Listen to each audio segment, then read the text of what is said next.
Friends, Chauthi ಹಬ್ಬ ಬಂತು. ನಿಮಗೆಲ್ಲರಿಗೂ ಚೌತಿ ಹಬ್ಬದ ಶುಭಾಶಯಗಳು. ನಾನಿವತ್ತು ನಿಮ್ಗೆ ಚೌತಿ ಹಬ್ಬದಂದು ನೈವೇದ್ಯಕ್ಕೆ ಮಾಡುವಂತಹ ಸಿಹಿ ಹಪ್ಪವನ್ನು ಮಾಡೋದು ಹೇಗಂತ ಹೇಳಿ ತಿಳಿಸಿಕೊಡ್ತೇನೆ.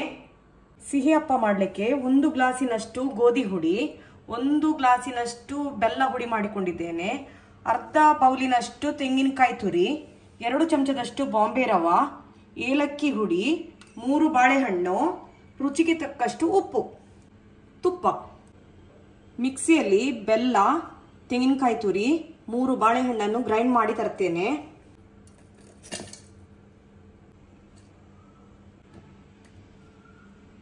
ಬಾಳೆಹಣ್ಣು 2 ತುಂಡು ಮಾಡುವ.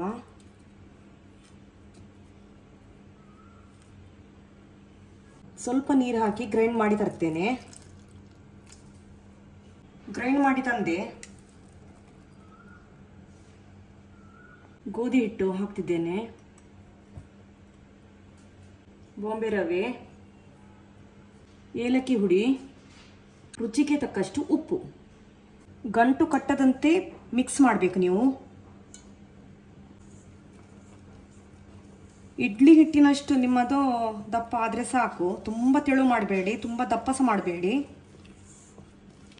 ಸ್ವಲ್ಪ ನೀರು ಹಾಕುವ, ಮಿಕ್ಸ್ ಮಾಡುವ. ನೋಡಿ, ಕನ್ಸಿಸ್ಟೆನ್ಸಿ ಇಷ್ಟಾದರೆ ಸಾಕು. ಅಪ್ಪ ಮಾಡುವ ಕಾವಲಿಯನ್ನು ಕಾಯಿಸ್ಲಿಕ್ಕೆ ಇಟ್ಟಿದ್ದೇನೆ. ತುಪ್ಪ ಹಾಕುವ.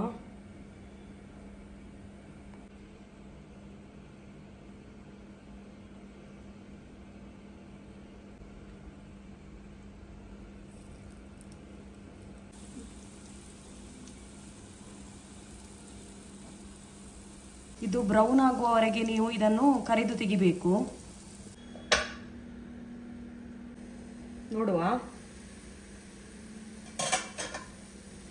ಮಗುಚಿ ಹಾಕುವ.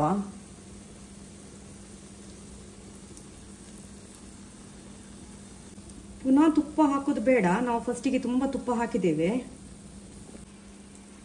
ಇನ್ನು ತೆಗಿಯುವ.